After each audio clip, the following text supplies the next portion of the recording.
السلام عليكم ورحمة الله وبركاته.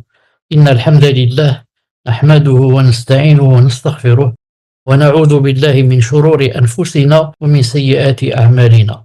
من يهده الله فلا مضل له ومن يضلله فلا هادي له، وأشهد أن لا إله إلا الله وحده لا شريك له، وأشهد أن محمدا صلى الله عليه وسلم عبده ورسوله. يا أيها الذين آمنوا اتقوا الله حق تقاته ولا تموتن إلا وأنتم مسلمون. يا أيها الناس اتقوا ربكم الذي خلقكم من نفس واحدة وخلق منها زوجها وبث منهما رجالا كثيرا ونساء، واتقوا الله الذي تساءلون به والأرحام إن الله كان عليكم رقيبا. يا أيها الذين آمنوا اتقوا الله وقولوا قولا سديدا يصلح لكم أعمالكم ويغفر لكم ذنوبكم، ومن يطع الله ورسوله فقد فاز فوزا عظيما. ألا إن أصدق الكلام كلام الله، وخير الهدي هدي محمد صلى الله عليه وسلم، وشر الأمور محدثاتها وكل محدثة بدعة وكل بدعة ضلالة وكل ضلالة في النار.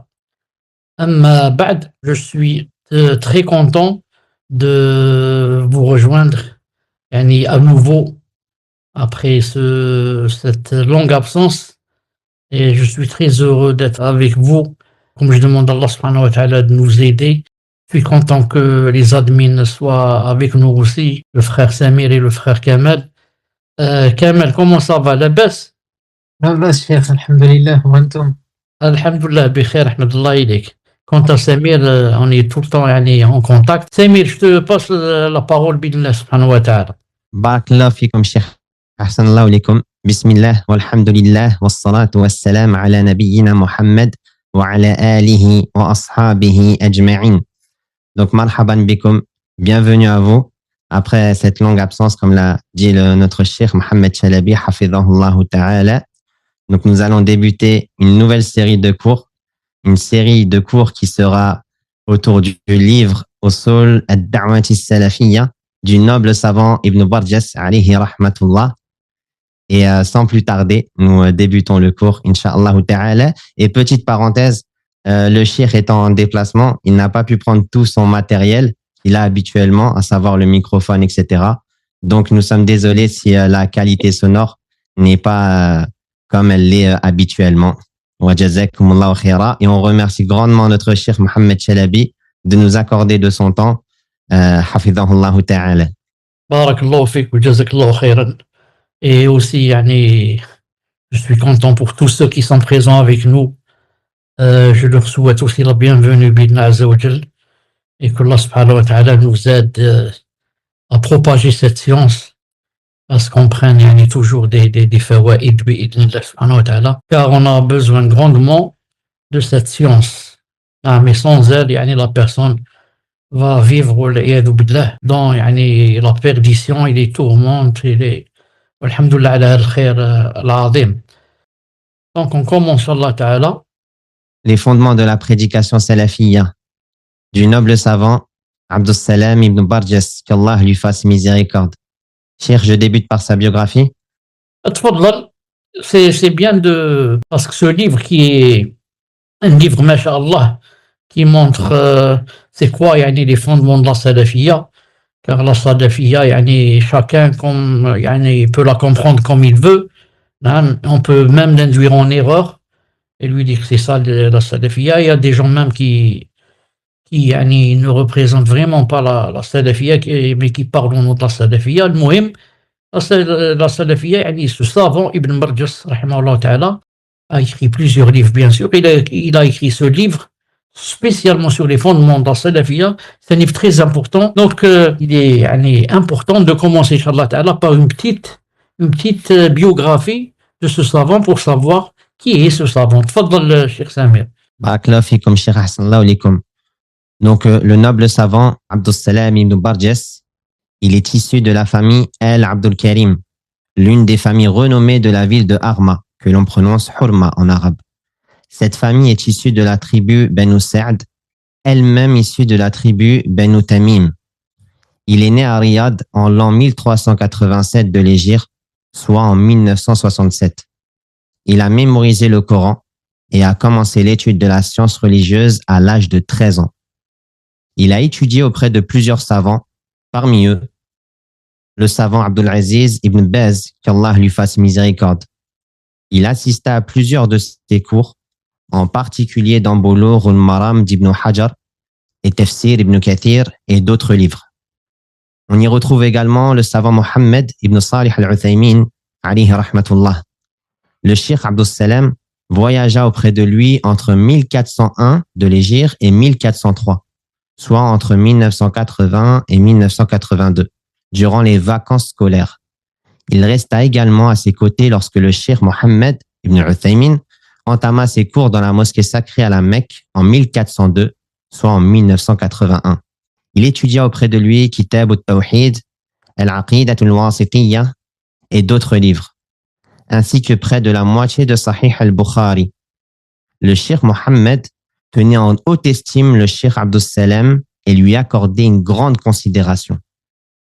Il a également étudié auprès du savant Abdullah ibn Muhammad al-Dawish, qu'Allah lui fasse miséricorde, et aussi auprès du savant Salih ibn Abdirrahman al-Atram. Il étudia auprès de lui dans la faculté de Sharia à l'université Mohammed ibn Saoud et assista également aux cours dispensés dans sa mosquée. Il rejoint la faculté de Sharia à l'université et en sortit diplômé en 1410, soit en 1990. Il fut désigné enseignant au sein de l'Institut scientifique d'Al-Quway'iyya. Il rejoint ensuite l'Institut supérieur de magistrature et il y acheva son magistère. Il fut ensuite nommé juge au ministère de la Justice, mais il demanda à être dispensé de cette fonction. Après de nombreux efforts, sa demande fut finalement acceptée. Puis, il retourna à Riyad et délivra des cours à l'Institut supérieur de magistrature. Il obtint son doctorat en 1422, soit en 2002, sous la supervision de son éminence le Mufti général d'Arabie Saoudite, Abdulaziz al-Sheikh, hafidhahullah ta'ala. Puis, il fut désigné comme professeur associé jusqu'à sa mort. Qu'Allah lui fasse miséricorde. Le Cheikh Ibn Barjas était un modèle de bon comportement.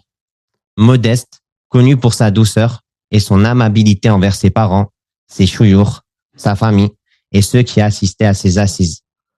Tous ceux qui l'ont côtoyé en témoignent, ce qui explique pourquoi son décès a profondément affecté beaucoup de personnes. Son premier livre a été écrit avant l'âge de 18 ans. Parmi ses ouvrages, on y retrouve la croyance authentique à laquelle il est obligatoire à tout musulman de croire, ainsi que le comportement à observer envers les dirigeants à la lumière du livre et de la sunna. Il est également l'auteur de l'ordre de s'attacher au groupe des musulmans et à leur imam, ainsi que la mise en garde contre le fait de se séparer d'eux. Et aussi, l'écriture de la croyance salafiyya et les efforts des imams de l'islam dans la propagation de la croyance islamique. Le cheikh, rahimahullah, est décédé dans la nuit du samedi 13 Safar 1425, soit le 4 avril 2004, dans un accident de la route après avoir percuté un chameau. Il était alors âgé de 38 ans, qu'Allah lui fasse miséricorde. Et le livre que nous allons étudier avec notre cheikh Mohammed Chalabi s'intitule Usul ad-da'wati salafiyya, les fondements de la prédication salafiyya. Il s'agit en réalité d'une conférence du savant Ibn Barjas qui a été éditée sous forme de livre.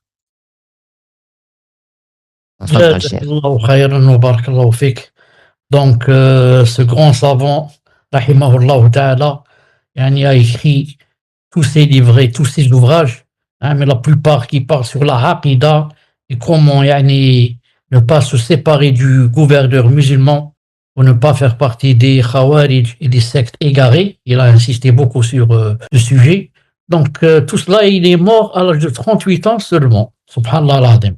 On trouve la personne qui peut-être va vivre 70 ans, 80 ans, mais ne laisse rien derrière elle.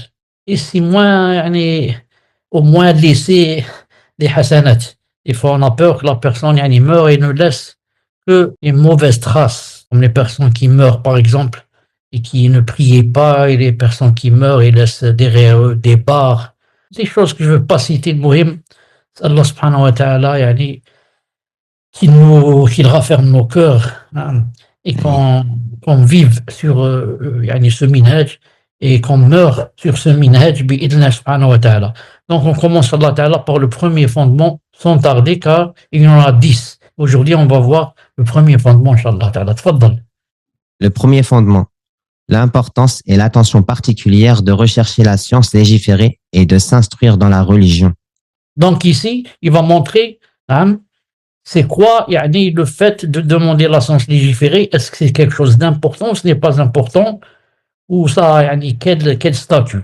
Là, il commence par l'importance. Il dit que yani, c'est très important et il faut une attention particulière pour rechercher la science, et il va expliquer inshallah ta'ala. Tfaddal. Alors que beaucoup parmi les groupes islamiques aujourd'hui se sont éloignés de la science légiférée et que beaucoup parmi les suiveurs de ces groupes s'écartent de la science légiférée, la prédication salafiyya, elle, accorde une grande importance à la quête de la science légiférée, car elle constitue le pilier fondamental sur lequel repose la vie.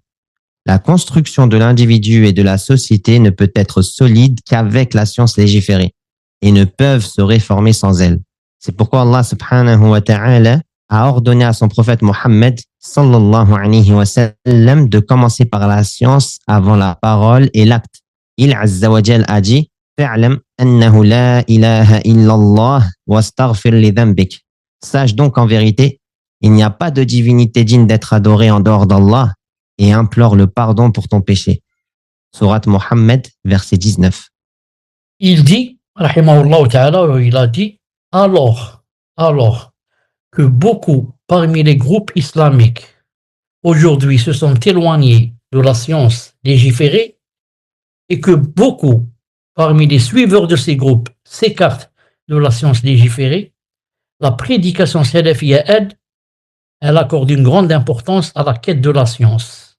Et donc, il dit que beaucoup parmi les groupes islamiques, si ce n'est pas tous, se sont éloignés de la science légiférée et n'accordent aucune importance à la quête de la science. Aucune importance. Et que beaucoup parmi les suiveurs de ces groupes s'écartent de la science légiférée. Il y en a même qui disent, par exemple, que si on va étudier la aqida, ça va nous disperser. Donc, il vaut mieux qu'on reste comme ça, en groupe, soudés comme ça, mais on ne lit pas quelque chose qui va nous disperser, va nous diviser. Nous diviser, voilà, nous diviser. Comme par exemple les tablighs. Les tablighs, par exemple, il te dit, il y a seulement 2 livres qu'on lit. On lit le Coran et Riyad Salihin, c'est tout. Si tu dis on apprend la aqida, il te dit non. Et même Hassan Benna, avant les tablighs, a dit ça. Il a dit, la aqida, etc., si ça nous divise, on la laisse de côté. Alors que le vrai salafi, il cherche la aqida même si ça divise. Moi, je veux apprendre comment adorer Allah subhanahu wa ta'ala et apprendre la aqida pour l'adorer avec preuve, avec clairvoyance. Maintenant, si les autres ne veulent pas accepter ça de moi, moi je ne cherche pas à ce qu'on soit nombreux, mais je cherche à ce qu'on soit sur le vrai chemin. Comme on dit, les salafs, ils ont dit, la jama'a, le groupe, c'est que tu sois sur le droit chemin, même si tu es seul. Quand tu es seul, et tu es sur le droit chemin, c'est toi le groupe, c'est toi le jama'a. Jama'a, c'est pas beaucoup de monde, non. C'est d'être sur le droit chemin. Donc je dis beaucoup, comme par exemple les frères musulmans, ils ne donnent pas d'importance à la science. Même si les frères musulmans donnent, c'est-à-dire juste comme ça, comme couverture. Mais ils ne cherchent jamais la aqida, la vraie aqida. Sauf un peu dans les pays du Golfe, comme l'Arabie ou là, ils s'intéressent un peu à la aqida, mais pas la aqida, sifat, etc. La aqida, pour eux, c'est parler de Jannah, c'est parler de Jahannam, parler de mais ils ne rentrent pas dans sifat, l'asma ou sifat. Il dit, la prédication salafiyya, elle, quant au salafi, par exemple, et la salafiyya, c'est quoi? Elle accorde une grande importance à la quête de la science légiférée, car elle constitue le pilier fondamental sur lequel repose la vie. Allahu Akbar. Toute la vie repose sur le pilier fondamental qui est quoi? Demander la science. Demander la science. Là, tu trouves le salafi toujours en train de chercher d'apprendre les hadiths, le Coran, la sunna, des livres de la Aqidah. Le frère musulman, tu le trouves par contre tout le temps en train de lire les journaux, lire les revues, les là, alors que lui, d'un autre qui ne l'est pas, c'est on voit yani, comment qu'il passe par exemple sa journée, qu'est-ce qu'il lit beaucoup. Il lit les journaux par exemple, le Figaro, ou bien il lit yani, la Aqidah, il lit le Kitab et Sunna. Non, bien que ça soit pas interdit yani, de lire par exemple un journal pour savoir ce qui se passe ou là, mais je dis yani, focaliser, se concentrer sur par exemple les revues et les journaux, au lieu des livres yani, de la Aqidah et de l'islam. C'est ça ce qui n'est pas bien. Al-Muhim. Il dit ici, c'est le pilier fondamental sur lequel repose la vie. La construction de l'individu et de la société ne peut être solide qu'avec la science légiférée. Non. Ils ne peuvent se réformer sans elle. Sans la science légiférée, l'ilm al-shar'i, la science légiférée, non, la construction de l'individu et de la société ne peut être solide. Non. Ils ne peuvent se réformer sans elle. C'est pourquoi Allah Ta'ala a ordonné à son prophète Mohammed sallallahu alayhi wa sallam de commencer par la science avant la parole et l'acte. Il a dit Azza wa Jal fa'alam annahu la ilaha illallah astaghfir dhanbik.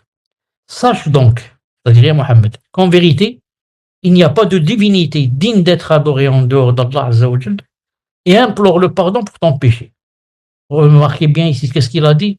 Sache donc qu'en vérité, yani, annahu la ilaha illallah. Il n'y a pas de divinité qui mérite d'être adorée en dehors d'Allah, mais il n'a pas dit dit. Dit qu'en vérité, yani, dit la ilaha illallah. Il a dit sache, regardez le savoir. La Aqidah, yani, on l'apprend. C'est pas des choses qu'on dit comme ça parce que mon père, yani, j'ai entendu dire cela, je dis comme lui ou là. Non, la Aqidah, ça s'apprend. Il lui a pas dit, yani, dit la ilaha illallah. Il lui a dit sache que c'est yani, la ilaha illallah. Sache que c'est la ilaha illallah. Ensuite, implore le pardon pour ton péché. Astaghfir li dhanbik. Je ne peux pas faire l'istighfar si je n'ai pas de science. Pourquoi? De quelle façon tu vas faire l'istighfar? Qu'est-ce que tu vas dire? Quelle parole tu vas dire? Mais la science t'apprend que tu dis par exemple astaghfirullah, ou bien astaghfirullah wa atubu ilayh, astaghfirullah alladhi la ilaha illa huwa al-hayyul qayyum, ou bien, hein? Tout ça, tu ne peux pas les tirer de ta tête. Tout ça, si tu as la science, na'am, sinon tu risques de dire n'importe quoi. Tfadhal. Nous avons ainsi fait de la science le commencement des fondements, car les chemins sont nombreux, mais tous mènent à la perdition, sauf la voie du messager d'Allah, alayhi salatu wassalam. Comme Allah Jalla Jalaluhu a dit, وَأَنَّ هَذَا صِرَاطِي مُسْتَقِيمًا فَاتَّبِعُوهُ وَلَا تَتَّبِعُوا السُّبُلَ فَتَفَرَّقَ بِكُمْ عَنْ سَبِيلِهِ. Et voilà mon chemin dans toute sa rectitude. Suivez-le donc, et ne suivez pas les sentiers qui vous écartent de sa voie. Al-An'am, verset 153. Donc, il a dit, voilà mon chemin dans toute sa rectitude. Suivez-le donc. Allah Azza wa Jal nous a montré le chemin. Il a dit, voilà mon chemin. Non. Mais, qu'est-ce qu'il vous reste? Il vous reste à le suivre. Car je peux te montrer le chemin qui mène à telle ville, et tu ne vas pas l'emprunter. Tu vas prendre un autre chemin. Mais, donc, il faut deux choses. Il faut connaître c'est quoi le chemin qui mène, et ensuite, emprunter ce chemin. Il a dit, il faut le suivre. Donc, alhamdoulilah, Allah subhanahu wa ta'ala nous a montré son chemin dans toute sa rectitude. Il nous incombe maintenant de suivre ce chemin. Plus la personne suit ce chemin, plus elle est guidée, alhamdoulilah, et plus Allah Azza wa Jalla est ravi d'elle. Et plus elle commence à s'écarter de ce chemin, plus Allah subhanahu wa ta'ala, sa colère et sa malédiction aussi risque de frapper cette personne. Et il n'y a aucun chemin qui mène à celui de la sunna en dehors de la science qui dévoile les réalités et illumine la voie. Pour cela, Allah Azza wa Jal a dit قل هذه سبيلي, c'est-à-dire dis ô Mohammed, قل يا Mohammed, dis voici ma voix. أدعو إلى الله على بصيرة أنا ومن اتبعني. J'appelle les gens à la religion d'Allah, moi et ceux qui me suivent, nous basant sur une preuve évidente. Al-Basira, Yusuf, verset 108. Sa parole, ala basira, nous basant sur une preuve évidente, signifie nous basant sur une preuve évidente et un argument solide. Et c'est cela la science utile. Donc, il n'y a aucun chemin qui mène à celui de la sunna en dehors de la science qui dévoile les réalités et illumine la voie. Il n'y a aucun chemin qui peut te mener vers la sunna, si ce n'est demander la science. Car, comme a dit le prophète sallallahu alayhi wa sallam, innama al-ilm bitta'allum. La science ne s'obtient que par l'apprentissage. Que par l'apprentissage. C'est pas comme disent par exemple les soufis ou là que par exemple la science ça peut s'apprendre par des rêves. Il dort, il se lève le matin, il a dit par exemple j'ai vu le prophète sallam, il m'a dit ceci, il m'a dit cela, et ça suffit. Et il cherche jamais la science. Et c'est pour ça que tu lui trouves vraiment juhal, vraiment loin. Et égaré, vraiment à fond. طيب, Allah Ta'ala dit, قل هذه سبيلي. Et Mohammed dit, voici ma voie, هذه سبيلي. J'appelle les gens, à la religion d'Allah bien sûr, moi et ceux qui me suivent, nous basons sur une preuve évidente.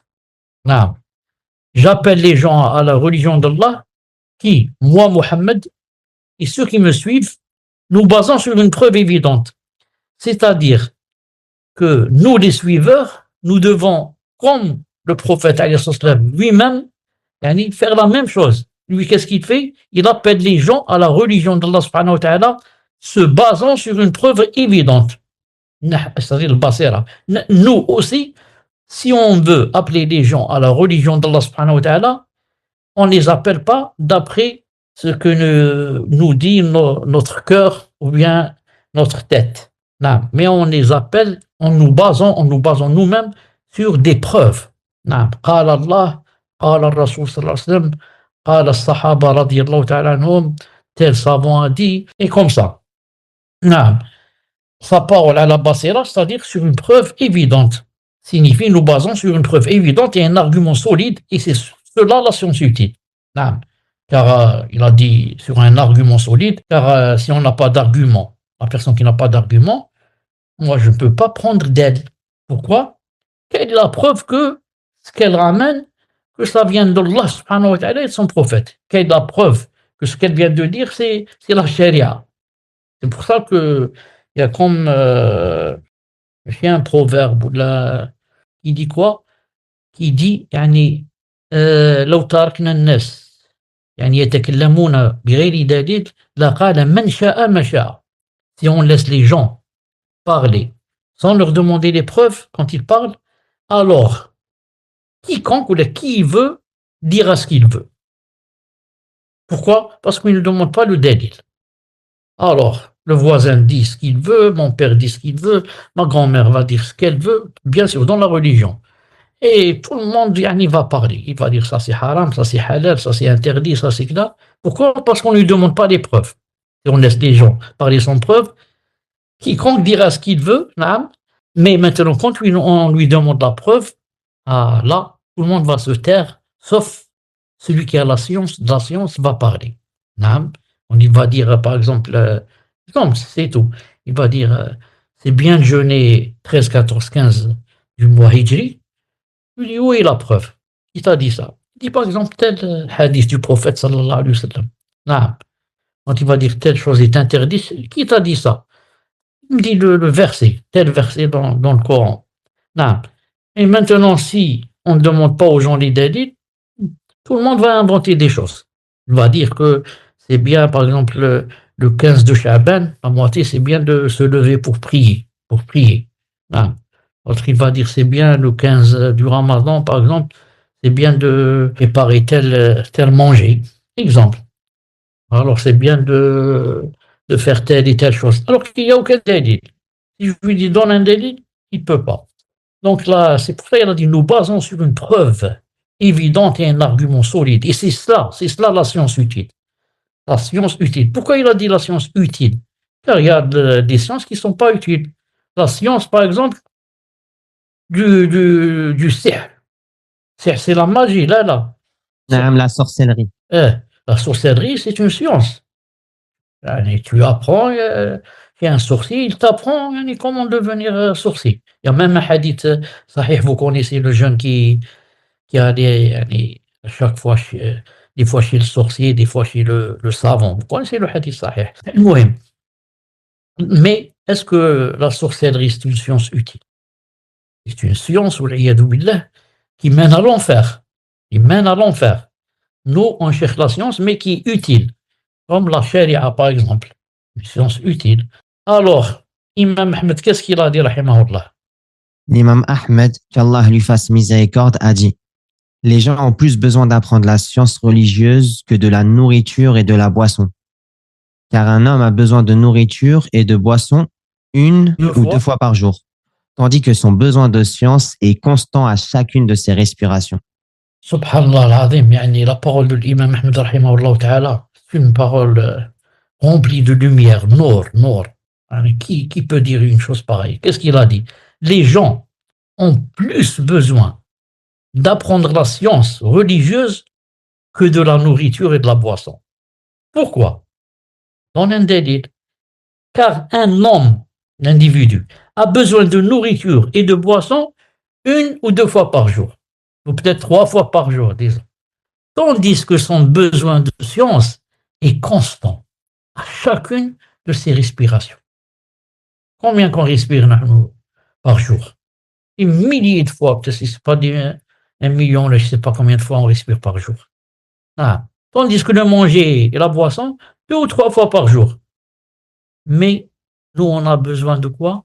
De la science utile, comme on a besoin de respirer. Comme on a besoin de respirer. Bien sûr, pour celui qui sait c'est quoi le poids de la science utile.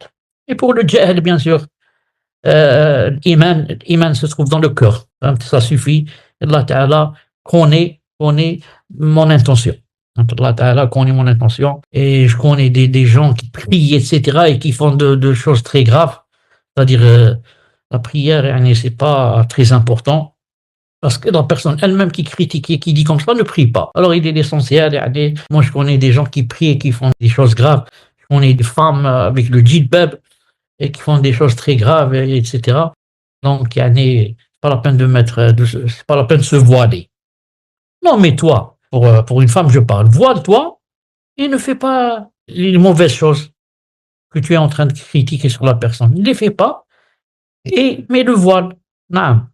Toi, je parle de l'homme, prie, fais l'obligatoire. Ensuite, ne fais pas ce que tu viens de critiquer par rapport aux autres. Non. Lui, au moins, il prie et en même temps, il fait des choses qui ne sont pas bien. Et Yom Qiyamah, il y a une balance. ومن يعمل مثقال ذرة خيرا يره ومن يعمل مثقال ذرة شرا يره. Celui qui fait un atome de bien, il va se mettre sur la balance, et celui qui va faire une chose de mal, une sayyi'a, ça va se mettre sur le côté, l'autre, de la balance, et on va voir qui va faire pencher l'autre. Mais lui, au moins, il fait la prière. Elle, au moins, elle est voilée. Elle a cet avantage. Mais toi, tu ne fais pas les deux. Ni tu pries, ni tu as délaissé ce que les autres font, comme tu viens de les critiquer. Il est aussi nécessaire de comprendre que la quête de la science est divisée en 2 catégories. La première, fardul ayn, ce qui est obligatoire à chaque individu. La seconde, fardul kifaya, l'obligation collective. La première de ces catégories, c'est-à-dire fardul ayn, est celle mentionnée par le cheikh l'islam Mohammed ibn Abdel Wahhab, qu'Allah lui fasse miséricorde, dans Usul al-Thalatha, quand il a dit: sache qu'Allah te fasse miséricorde, qu'il nous est obligatoire d'apprendre 4 points. Le premier, la science, qui consiste à connaître Allah, son prophète et la religion de l'islam avec ses preuves. Et l'imam Ahmed, qu'Allah lui fasse miséricorde, a clarifié ce qui est obligatoire aux musulmans. Donc, la chose obligatoire, naam, qui est obligatoire, se divise par rapport à la science, se divise en deux catégories. Il y a ce qu'on appelle fard al-ayn, naam, c'est ce qui est obligatoire à chaque individu. Ensuite, il y a fard al-kifaya. On n'en a pas encore parlé, on va l'expliquer. Fard al-kifaya, yani, c'est ce qui est obligatoire par rapport à l'ensemble des musulmans, pas à chaque individu, mais à l'ensemble des musulmans. Et on va l'expliquer. Par rapport au premier, fard al-ayn, ce qui est obligatoire pour chaque musulman, Imam Mohammed ibn Abdul Wahhab rahimahullah ta'ala l'a cité dans l'Usul Salata lorsqu'il a dit sache qu'Allah te fasse miséricorde, qu'il nous est obligatoire d'apprendre 4 points. C'est quoi le premier? La science. C'est quoi la science? Qui consiste à connaître Allah, son prophète et la religion de l'islam avec ses preuves. Donc, le fait de demander la science par rapport à ce qui nous facilite à connaître Allah subhanahu wa ta'ala, son prophète et la religion, et bien sûr avec des preuves, ça fait partie de fard al-ayn. Ça veut dire c'est obligatoire pour chaque personne. Car le prophète, qu'est-ce qu'il a dit? Il a dit talabul ilmi faridatun ala kulli muslim. La quête de la science est une obligation pour chaque musulman. Et le rajout, l'ajout, et chaque musulman c'est daif, c'est faible. Le hadith dit, l'authentique, la quête de la science est obligatoire pour chaque musulman. Et dans chaque musulman rentre la musulmane, bien sûr, parce qu'elle, ça fait partie des musulmans. El-Mohim, donc ça c'est une preuve, la aqida, demander la science de la aqida, comment connaître Allah, son prophète et sa religion, ça fait partie de fard al-ayn, ça fait partie de ce qui est obligatoire pour chaque personne. C'est-à-dire que chaque personne qui a les moyens et qui ne va pas apprendre la aqida, va commettre un péché, et aura des comptes à rendre à Allah, devant Allah, yawm al-qiyamah. Et l'imam Ahmed, qu'Allah lui fasse miséricorde, a clarifié maintenant qu'est-ce qui est obligatoire pour chaque musulman, en disant, Et l'imam Ahmed, qu'Allah lui fasse miséricorde, a clarifié ce qui est obligatoire aux musulmans d'apprendre, en disant, il est obligatoire qu'il recherche de la science, ce qui est nécessaire pour établir sa religion.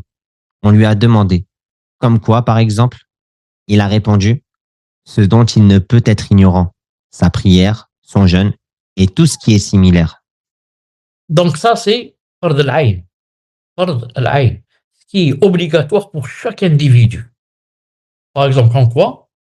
Par exemple, les choses qu'il ne peut pas ne pas connaître. Comme par exemple la prière.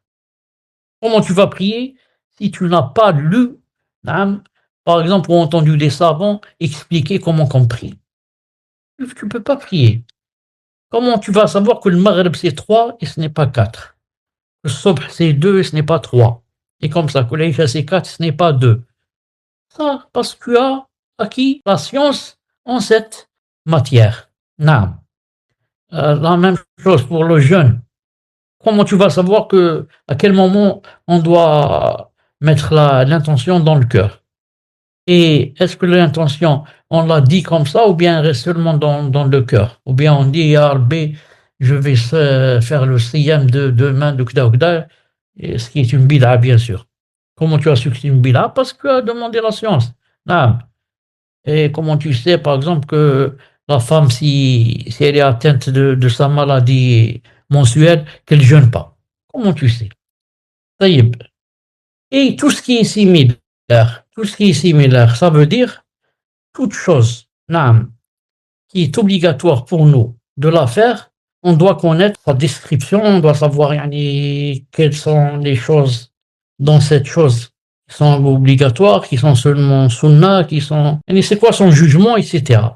Ce qui est obligatoire à l'homme. Ce qui est obligatoire à l'homme de mettre en œuvre, comme les fondements de la foi, les rites de l'islam, ainsi que ce dont il est obligatoire de s'éloigner parmi les interdits, ou bien encore les permissions, ou ce dont il a besoin dans les rapports sociaux et autres que cela. Ainsi, il est obligatoire que l'homme ait connaissance de ces choses. Ça c'est par rapport au fard ayn, par rapport à ce qui est obligatoire pour chaque musulman. Non, chaque musulman, c'est obligatoire pour lui de connaître ces choses, de connaître par exemple les interdits. Non. Sinon, s'il ne connaît pas les interdits, qu'est-ce qui va se passer? Il va faire des choses haram en ignorant qu'elles sont haram. Il croit que c'est permis de faire telle et telle chose. Quand par exemple certains, je ne sais pas si vraiment ils ignorent, ils font exprès, par exemple pendant le ramadan, ils fument. Et il te dit, moi je ne savais pas que la cigarette est haram. Comment je ne sais pas que la cigarette est haram? Il ne sait pas. Autrefois on ne savait pas, autrefois il y a 100 ans, là, on disait c'était makrouh. Makrouh. Tout juste décommandé. Mais maintenant ça a été prouvé par les médecins et la science médicale qui s'est beaucoup développée, que ça finit à 90%, 95% par un cancer des poumons. Celui qui va fumer pendant 40, 50 ans sans s'arrêter, ses poumons vont devenir comme la chambre à air du pneu de la voiture. Tout noir, et ça va terminer par un cancer. Ensuite, l'argent. Le prophète a interdit qu'on dépense l'argent là où il ne faut pas. Quand tu dépenses pour les cigarettes, c'est permis. Combien coûte le paquet de cigarettes et combien on va compter ça pendant 30 ou 40 ans, qu'est-ce que ça donne? Et Yom al-Qiyamah, quand tu vas venir avec tous les paquets de cigarettes que tu as fumés avec toi. Allah Ta'ala, s'il te demande, quand il ramène la balance, est-ce que je vais, d'après toi, on va les mettre sur la balance des hasanat ou bien la balance des sayyi'at? C'est impossible de dire on va les mettre sur la balance des hasanat. Sinon, tous les gens diront oh, dommage, on n'a pas fumé, dommage. Non, mais bien sûr que ça va se mettre sur le côté des sayyi'at. Allah Ta'ala nous pardonne. المهم كمل. Et questionner les gens de science relève de la science. Ainsi, quiconque interroge les gens de science, il s'est éclairé dans sa religion et a accompli ce qui lui incombe. Allah Azza wa Jal a dit فَاسْأَلُوا أَهْلَ الذِّكْرِ إِن كُنتُمْ لَا تَعْلَمُونَ بِالْبَيِّنَاتِ وَالزُّبُرِ. Et questionner les gens de la science relève de la science. Le fait déjà de questionner, ça relève de la science. Demander la science n'est pas seulement lire ou bien écouter, mais des fois, c'est demander.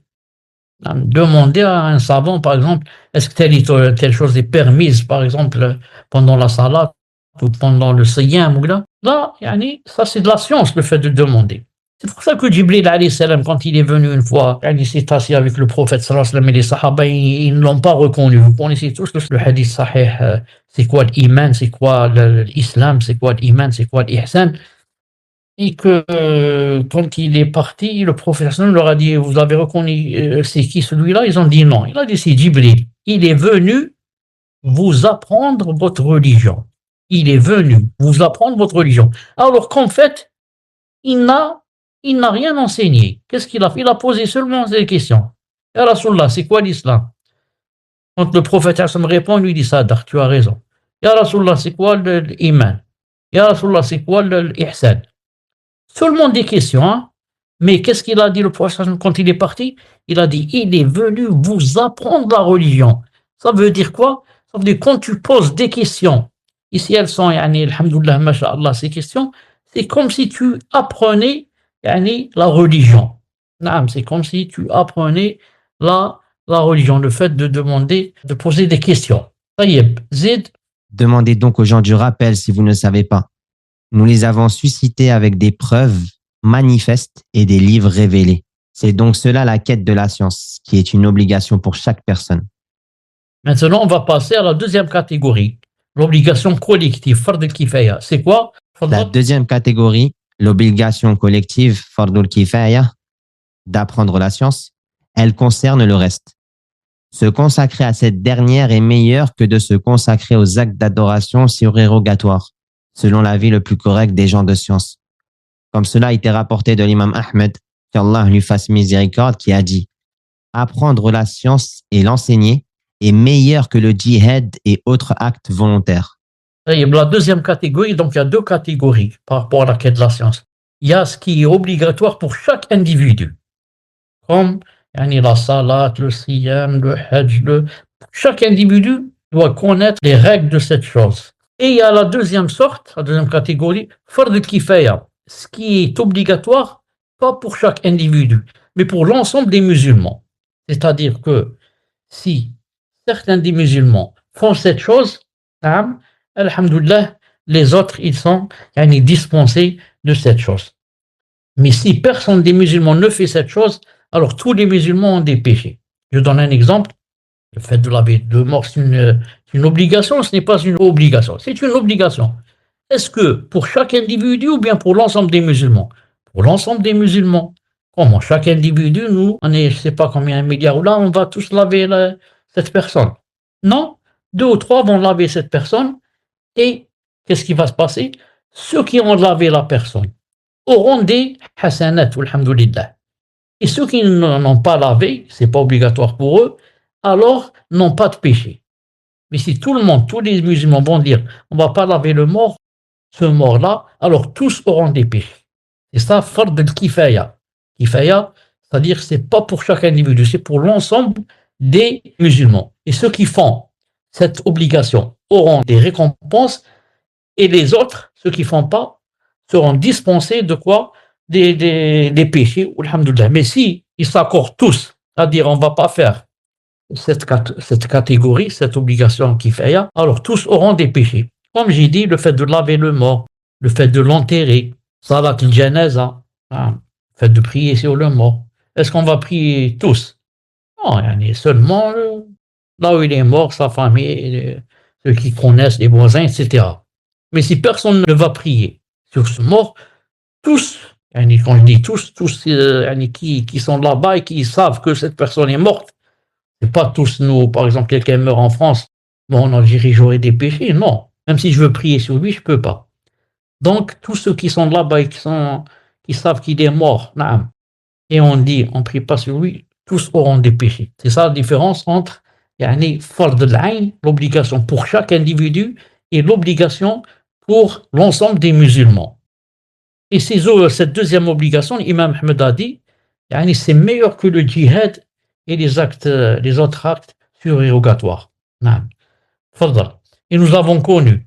Et nous avons connu dans notre pays certaines personnes âgées, parmi les gens du commun, qui mémorisaient certains moutons de aqidah, c'est-à-dire la croyance, tels que al-usul al-thalatha et kafsh al-shubuhat, ainsi que sur le tawhid, et qui mémorisaient adab al-mashi ila as-salah, les règles de bienséance en se rendant à la prière.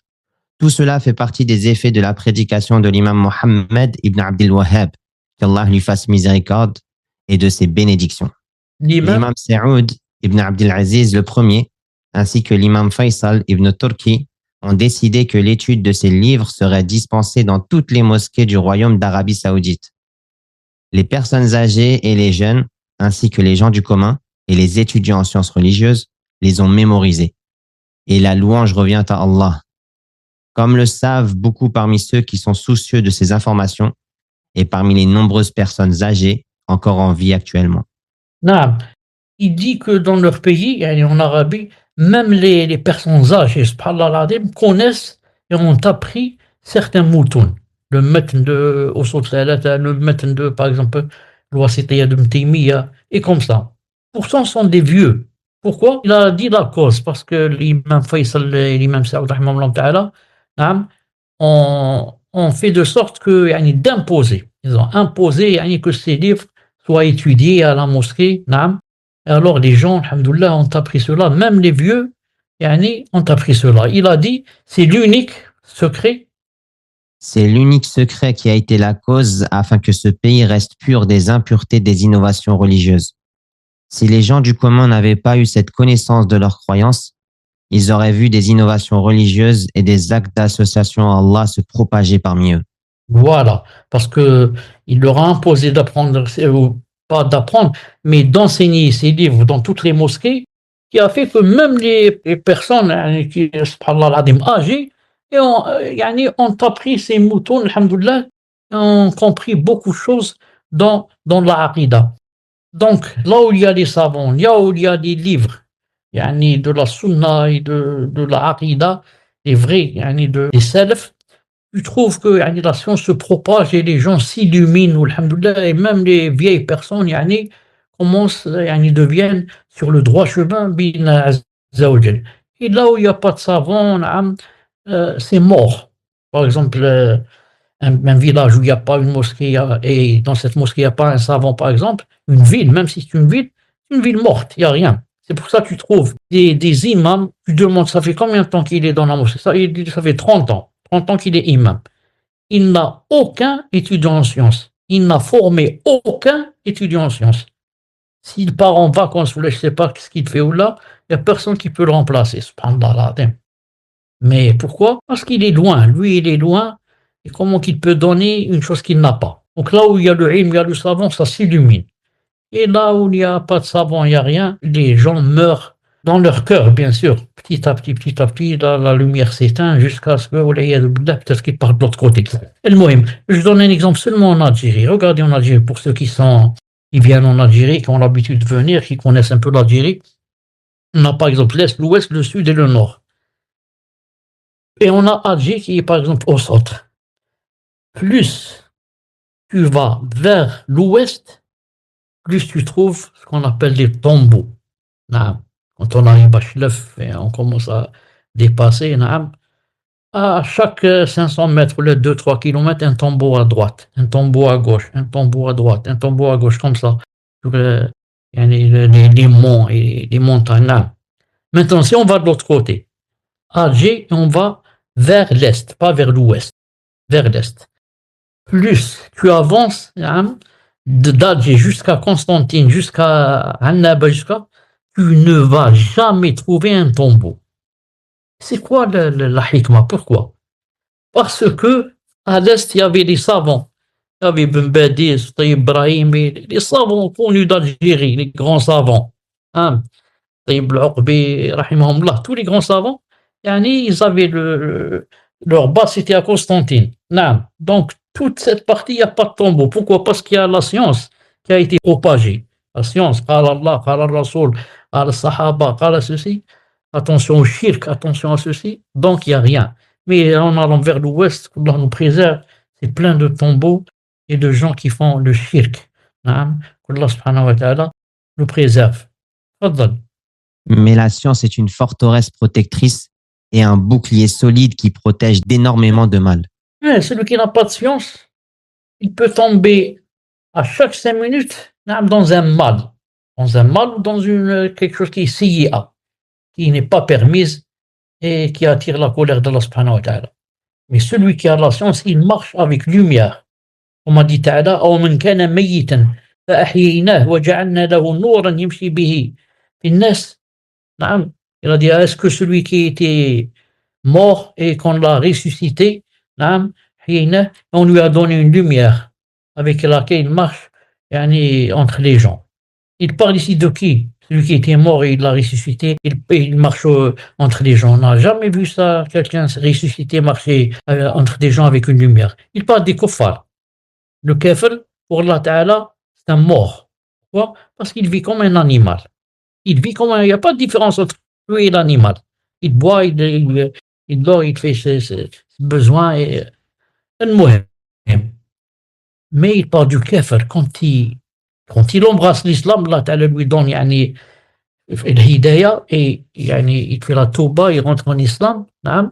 Alors Allah Ta'ala illumine son cœur, il commence à marcher entre les gens avec cette grande lumière dans son cœur. C'est pour ça que chaque personne qui était dans le coffre et qui se reconvertit, tout le temps, c'est la même phrase qu'elle va te dire. Que ce soit en Australie, au Canada, en France. Qu'est-ce qu'elle va dire? Elle va te dire, j'étais morte et je viens de ressusciter de nouveau. J'étais, c'est-à-dire dans un gouffre, dans un puits, dans les ténèbres, dans un tunnel, et c'est maintenant seulement que je vois yani, ce qui se passe devant moi, et yani, je commence à sentir c'est quoi la vie. Parce que celui qui n'est pas dans l'islam, c'est quelqu'un qui vit dans les ténèbres, billah. Et ce qui est bien, c'est que la différence entre avoir beaucoup d'argent et avoir beaucoup de science, c'est quoi? La différence, c'est que Si tu as beaucoup d'argent, tu as peur pour ton argent. Tu dois le surveiller jours et nuits pour qu'on ne te le prenne pas. Mais si tu as beaucoup de science, hein, c'est le contraire. C'est la science qui te préserve. L'argent, c'est toi qui dois le préserver pour qu'on ne te le vole pas. Mais la science, c'est elle qui te préserve. Regardez la grande différence. L'argent, toi, tu fais des efforts pour le préserver, mais la science, c'est le contraire. C'est elle qui te préserve de tomber dans ce qui est proscrit et ce qui n'est pas permis. Fadal.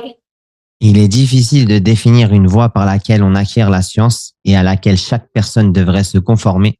Toutefois, la meilleure des voies, selon notre avis, est celle sur laquelle étaient nos savants. Qu'Allah leur fasse miséricorde à tous. À ce sujet, le cheikh, l'érudit, Abdurrahman ibn Sa'di, rahimahullah, a dit: Abdurrahman ibn Sa'di, c'est l'un des grands professeurs de Cheikh Ben Uthaymin, rahimahullah ta'ala. Et si vous le voyez en photo, subhanallah, vous voyez Cheikh Ben Uthaymin, c'est une photocopie, subhanallah. Des fois, tu ne reconnais pas c'est qui Cheikh Sa'di, c'est qui Cheikh Ben Uthaymin.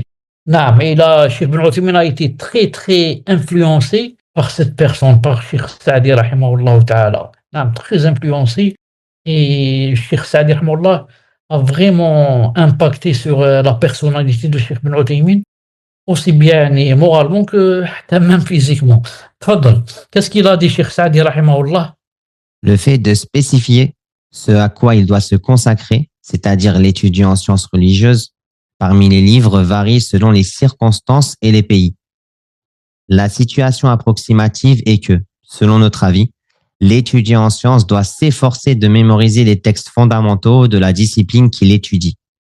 S'il n'y arrive pas ou trouve un manquement dans sa mémorisation, il doit alors beaucoup répéter jusqu'à ce que les significations soient fermement ancrées dans son cœur.